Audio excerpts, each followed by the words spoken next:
প্রিয় দর্শক, আজ আমরা কথা বলবো দ্য পারস্যুট অফ হ্যাপিনেস সিনেমাটি নিয়ে, যা 2006 সালে মুক্তি পায়, যেখানে আমেরিকান মিলেনিয়ার ক্রিস গার্ডেনারের জীবনীকে তুলে ধরা হয়। দ্য পারস্যুট অফ হ্যাপিনেস একটি সিনেমা নয়, বরং এটি একটি জার্নি, যেখানে দেখানো হয়েছে একজন ব্যক্তি যে কিনা জীবনের শুধু দুঃখ আর গরিবি ছাড়া কিছুই দেখেনি, কিন্তু পরবর্তীতে সে কিভাবে তার পরিশ্রম ও মেহনত দ্বারা সত্যিকারের হ্যাপিনেস অ্যাচিভ করেছিল। সিনেমার শুরুতে আমরা দেখতে পাই উইল স্মিথকে ক্রিস গার্ডেনার হিসেবে। সে তার ছেলে ক্রিস্টোফার ও ওয়াইফ লিন্ডারের সাথে একটি ছোট রুমের বাসায় থাকে। ক্রিস ও লিন্ডা দুজনেই চাকরিজীবী হওয়ায় ক্রিস্টোফারকে তারা ডে কেয়ারে রেখে আসে প্রতিদিন ক্রিস তার ছেলেকে ডে কেয়ারে রেখে কাজে চলে যেত, যেখানে তার হাতে একটি বড় আকারের সাদা বক্স দেখা যেত।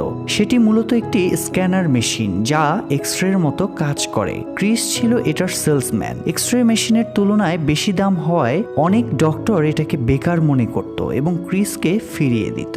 নিজের বাড়ি ভাড়া ও ক্রিস্টোফারের ডে কেয়ারের ফিস দিতে প্রতি মাসে ক্রিসকে অন্তত 2টি স্ক্যানার বিক্রি করতে হতো, কিন্তু লম্বা সময় ধরে একটিও স্ক্যানার বিক্রি না হওয়ায় তার আর্থিক অবস্থা অনেক শোচনীয় হয়ে পড়ে। জরুরি একটি স্ক্যানার বিক্রির উদ্দেশ্যে ক্রিস তার শহর থেকে একটু দূরে অকল্যান্ডে একজন ডক্টরের কাছে আসে, কিন্তু ডক্টর এটির বেকার মেশিন বলে সেটা ক্রয় করতে অনিচ্ছা পোষণ করে। হসপিটাল থেকে বেরিয়ে ক্রিস দেখে পুলিশ তার গাড়িটি নিয়ে চলে যাচ্ছে, কিন্তু সে কিছুই করতে পারে না, শুধু চেয়ে চেয়ে দেখে, কারণ তার কাছে পার্কিং এর জন্য কোনো টাকাই থাকে না। ক্রিস কোনোভাবে বাসায় ফিরে এসে সেখানে তার স্ত্রী লিন্ডা তাকে বাসা ভাড়া ও ট্যাক্সের জন্য বকাবকি করতে থাকে, কিন্তু ক্রিসের কাছে এই সব কিছুর জন্য কোনো টাকা না থাকায় সে লিন্ডার কথায় কোনো কান না দিয়ে পরের মাসের জন্য সব কিছু ডিউ করে দেয়। পরদিন ক্রিস কাজে বেরিয়ে দেখে রাস্তায় এক অফিসের সামনে একজন একটি স্পোর্টস কার থেকে নামছিল। সে গাড়িটি দেখে খুব প্রভাবিত হয় এবং সে লোকটিকে বলে,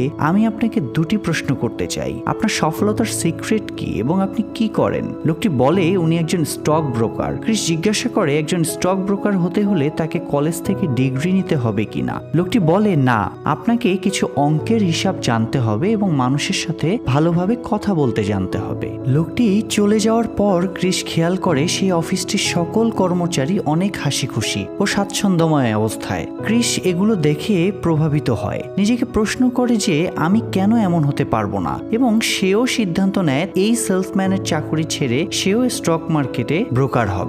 পরদিন সকালে ক্রিস তার স্ত্রী লিন্ডাকে এইসব ব্যাপারে জানায়। লিন্ডা অনেক রেগে যায় এবং বলে, এইসব ফালতু কাজে টাইম নষ্ট না করে তুমি দ্রুত স্ক্যানার বিক্রি করে ঋণ পরিশোধ করো। ক্রিস লিন্ডার কথা শুনে অনেক দুঃখ পায় এবং সে নিজেও জানে লিন্ডা ভুল কিছু বলছে না। পরদিন ক্রিস একটি ইন্টার্নশিপ অফিসে যায় ব্রোকার কোর্স করার জন্য। ক্রিস নিজেকে আরো স্মার্ট হিসেবে তুলে ধরতে স্ক্যানার মেশিনটি বাইরে একজনের কাছে দিয়ে যায় এবং তাকে $1 দেয় যেন সে তার স্ক্যানার মেশিনটি দেখে রাখে। ক্রিস অফিসের ভিতরে গেলে মিস্টার টুইটেল তাকে একটি ফর্ম দেয় এবং বলে তারা অলরেডি 20 জনকে সিলেক্ট করে ফেলেছে, তারা একটি ইন্টারভিউ নিবে, তারপর তাদেরকে ট্রেনিং এর সুযোগ দেওয়া হবে এবং তাদের মধ্যে কেবল একজনকেই ব্রোকারের চাকরিটি দেওয়া হবে। ঠিক তখনই ক্রিস দেখে মেয়েটি তার মেশিন নিয়ে পালাচ্ছে। সে দ্রুত তার পিছু নেয়, কিন্তু মেয়েটি ট্রেনে উঠে পড়ায় ক্রিস তাকে ধরতে ব্যর্থ হয়। মেশিন হারিয়ে যাওয়ার শোকে ও টেনশনে ক্রিস সারা রাত না ঘুমিয়ে কাটিয়ে দেয়। পরদিন ক্রিস তার ডকুমেন্ট জমা দিতে মেইন অফিসে গেলে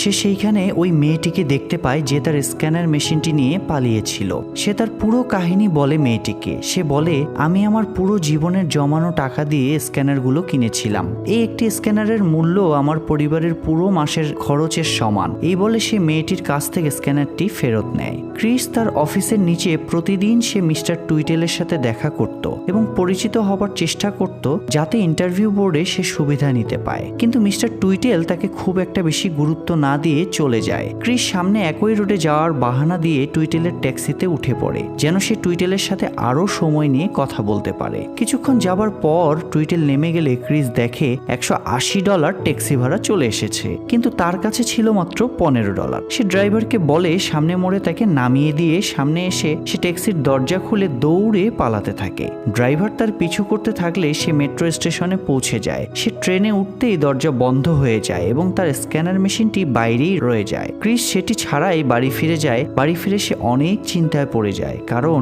একটি মেশিন হারানো মানে তার 1 মাসের খরচা তাকে ম্যানেজ করতে হবে। বাড়ি ফেরার পর সে দেখে তার জন্য আরো একটি দুঃসংবাদ অপেক্ষা করছিল, কারণ লিন্ডা তার ছেলে সহ ক্রিসকে ছেড়ে চলে গিয়েছে। শেষবারের মতো সে তার ছেলেকে দেখতে পায়নি। এমন অবস্থায় তার কাছে একটি ফোন আসে এবং তাকে জানানো হয় সে ইন্টারভিউয়ের জন্য সিলেক্টেড হয়েছে। পরদিন সে লিন্ডার সাথে দেখা করতে যায় যেখানে সে কাজ করত। তাদের ছেলে ক্রিস্টোফারকে কে রাখবে এটা নিয়ে তাদের মধ্যে ঝগড়া শুরু হয়ে যায়, আর ক্রিস সন্ধ্যায় ডে কেয়ারে গিয়ে তার ছেলেকে তার সঙ্গে নিয়ে আসে। সেদিন রাতে তাদের বাড়িওয়ালা বলে তারা 3 মাস যাবৎ ভাড়া না দেওয়ায় তিনি বাসাটি অন্য কারো কাছে ভাড়া দিয়ে দিতে চান। ক্রিস তাকে অনুরোধ করে 7 দিনের সময় নেয়। পরদিন সকালে ক্রিস যখন তার বাসার দেয়াল রং করছিল, পুলিশ তাকে ধরে নিয়ে যায়, কারণ সে বেশ লম্বা সময় ধরে তার গাড়ির পার্কিং চার্জ দিতে পারেনি। ক্রিস অনেক চিন্তিত হয়ে পড়ে, কারণ পরদিন সকালে তার ইন্টারভিউ, আর অপরদিকে ক্রিস্টোফারকে বাসায় দেখাশোনা করার কেউই নেই। অনিচ্ছা থাকা সত্ত্বেও সে লিন্ডাকে ফোন করে এবং ক্রিস্টোফারের খেয়াল রাখতে বলে। পরদিন সকাল 10টা বাজে তার ইন্টারভিউ থাকলেও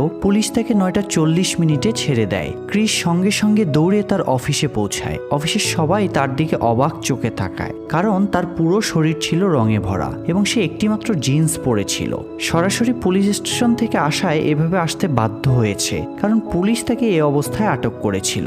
সে ইন্টারভিউয়ের জন্য অপেক্ষা করতে থাকে, তাকে ডাকা হলে সে ভিতরে আসে। ইন্টারভিউ বোর্ডে থাকা সবাই তার রং মাখা শরীর দেখে অবাক চোখে তাকায়। ক্রিস তাদেরকে সততার সহিত সব খুলে বলে যে গতরাতে তার সাথে আসলে কি ঘটেছিল। বোর্ডে থাকা একজন ডিরেক্টর তাকে প্রশ্ন করে, ধরো তোমার কেমন লাগবে যদি তুমি একজন বিনা শার্টওয়ালা লোককে চাকরিটা দিয়ে দাও? ক্রিস অনেক চালাকির সাথে উত্তরে বলে সে অবশ্যই একটি ভালো প্যান্ট পরেছিল, যার জন্য আমি তাকে সিলেক্ট করব। তারা সবাই হাসতে থাকে এবং তাকে ট্রেনিং এর জন্য সিলেক্ট করে। ক্রিস বেরিয়ে আসে, তবে খুশি না হয়ে বরং সে চিন্তিত হয়ে পড়ে, কারণ সে জানতে পারে ট্রেনিং চলাকালীন 6 মাস তাকে কোনো বেতন দেওয়া হবে না এবং ট্রেনিং শেষে মাত্র একজনকেই চাকরিটি দেওয়া হবে। সে সিদ্ধান্তহীনতায় ভুগতে থাকে সেই ট্রেনিং এ অংশগ্রহণ করবে কি না। এদিকে লিন্ডা, যে কিনা মাঝে মাঝে আসতো ক্রিস্টোফারের দেখাশোনা করতে, সে ক্রিসকে জানায় তার নিউ ইয়র্কে একটি রেস্টুরেন্টে জব হয়ে গিয়েছে এবং সে সেখানেই চলে যাবে। পরদিন ক্রিস ছেলেকে ডে কেয়ার থেকে নিয়ে বাড়ি ফিরে দেখে বাড়ির মালিক তাদের মালামাল বাইরে বের করে রেখেছে, কেননা সে 7 দিন সময় নিয়েছিল, তার মধ্যে সে ভাড়া দিতে পারেনি। ক্রিস প্ল্যান করেন তাকে আগামী 6 মাস চলার জন্য 6টি স্ক্যানার বিক্রি করতে হবে এবং তিনি ট্রেনিংটিও করতে থাকবেন। সে তার ছেলেকে নিয়ে একটি ছোট 1 রুমের ঘরে উঠে যান, যেখানে খরচ কম হবে। আর এখান থেকেই শুরু হয় ক্রিস জর্ডানের জীবনের দ্বিতীয় সংগ্রাম। সে প্রতিদিন ট্রেনিং করত এবং এর বাইরের সময়টুকু স্ক্যানার বিক্রির জন্য শহরের বিভিন্ন জায়গায় ছুটত। অন্যরা যে কাজ 8 ঘন্টায় করত, ক্রিস সেটা 6 ঘন্টায় শেষ করত, কারণ ক্রিস্টোফারকে প্রতিদিন 4টায় ডে কেয়ার সেন্টার থেকে নিয়ে আসতে হতো। ট্রেনিং এর শুরুতে তাদের কয়েকদিন শেয়ার বাজারের ধারণা দেওয়া হয় এবং পরে একটি লিস্ট দিয়ে বলা হয় তালিকার ব্যক্তিদের তাদের কোম্পানিতে শেয়ার কেনার জন্য রাজি করাতে। যে বেশি শেয়ার বিক্রি করতে পারবে ট্রেনিং শেষে সেই একজনকেই চাকরিটি দেওয়া হবে। ক্রিস দিন রাত পরিশ্রম করে কাজটি করতে থাকে। সে তার কান থেকে ফোন সরাতো না এবং পানীয় পান করতো না, অফিসে যেন তার অতিরিক্ত সময় নষ্ট না হয়। এভাবেই সে ট্রেনিং, ক্রিস্টোফার ও তার সেলসম্যানের কাজটি করতে থাকে, যার জন্য তাকে প্রতিদিন শহরের এই প্রান্ত থেকে ওই প্রান্ত দৌড়াতে হতো। ক্রিস শর্ত পূরণের জন্য লিস্টের সকল কাস্টমারকে ফোন করত, কিন্তু আশানুরূপ ফলাফল পেত না। একদিন সে বিরক্ত হয়ে একটি কোম্পানির সিইও ওয়াল্টার রবিনকে ফোন করে। সে ক্রিসকে বলে 20 মিনিটের মধ্যে তার অফিসে গিয়ে তাদের সিস্টেম সম্পর্কে ধারণা দিতে। ক্রিস অনেক খুশি হয় এবং দ্রুত রওনা দেয়, কিন্তু তার বস কিছু কাজ দেওয়ায় সে ওয়াল্টারের অফিসে পৌঁছাতে ব্যর্থ হয়। এত ব্যস্ততার মাঝেও ক্রিস তার ছেলেকে পর্যাপ্ত সময় দিত, তাকে ঘুরতে নিয়ে যেত, রেস্টুরেন্টে খাওয়াতো, খেলাধুলা করাতো। একদিন খেলার মাঝে ক্রিস তার ছেলেকে বলে, ক্রিস্টোফার, যদি তোমার কোনো স্বপ্ন থেকে থাকে তাহলে পূরণ করার দায়িত্ব তোমার নিজের। কখনো কাউকে এটা বলতে দিও না যে তুমি এটা করতে পারবে না। ক্রিস্টোফার ছোট ছিল অনেক, সেই কথাটার পুরো অর্থটা না বুঝলেও এই শব্দটিই ছিল পুরো সিনেমার সব থেকে গুরুত্বপূর্ণ লাইন। ক্রিস সাপ্তাহিক ছুটিতে একদিন স্ক্যানার বিক্রি করতে বের হলে সে ওয়াল্টারের বাসার সামনে দিয়ে যাবার সময় তার সাথে পরিচিত হয়। এবং ওই দিন তাকে অপেক্ষা করানোর জন্য ক্ষমা চায়। যদিও ওয়াল্টার খুব বেশি অপেক্ষা করেনি সেদিন, তাই সে খুব ইমপ্রেস হয় এবং ক্রিসকে ফুটবল ম্যাচ দেখার আমন্ত্রণ জানায়। ক্রিস সাথে সাথে হ্যাঁ বলে দেয়, কারণ সে ওয়াল্টারের সাথে বেশি সময় কাটাতে চায়, যেন সে তার কাছে শেয়ার বেচতে পারে। তারা একসাথে ফুটবল ম্যাচটি দেখে এবং অনেক আনন্দ করে, কিন্তু শেষে ওয়াল্টার ক্রিসকে না বলে দেয় শেয়ার কিনতে। কিন্তু ক্রিস মন খারাপ না করে ম্যাচ দেখতে আসা অন্যান্যদের সাথে পরিচিত হয়ে নিজের নম্বর আদান প্রদান করতে থাকে। কিন্তু ভাগ্যের নির্মম পরিহাস যেন ক্রিসের পিছু ছাড়ছিলই না। সে বাড়ি ফিরে দেখে তার ট্যাক্স না দেওয়ার কারণে তার ব্যাংক অ্যাকাউন্ট সিজ করে দেওয়া হয় এবং সে দেউলিয়া হয়ে যায় এবং তার বাড়ির মালিকও আসবাবপত্র বাইরে বের করে রেখেছে। ক্রিস কোনো রাস্তা না পেয়ে তার ছেলেকে নিয়ে মেট্রো স্টেশনে চলে যায়। সে কোনো পথ না পেয়ে ক্রিস্টোফারকে খেলার ছলে স্টেশনের বাথরুমে ঢুকে সেখানে ভিতর থেকে লাগিয়ে দেয় এবং তাকে ঘুমিয়ে দেয়। কিছুক্ষণ পর বাইরে থেকে কেউ একজন দরজা নাড়া দিচ্ছিল। ক্রিস তার ছেলের কান চেপে ধরে দেয়ালে হেলান দিয়ে কাঁদতে থাকে এবং উপরওয়ালার কাছে প্রার্থনা করতে থাকে। পরদিন সকালে ক্রিস তার অফিসে একটি কাস্টমারের সাথে কথা বলছিল।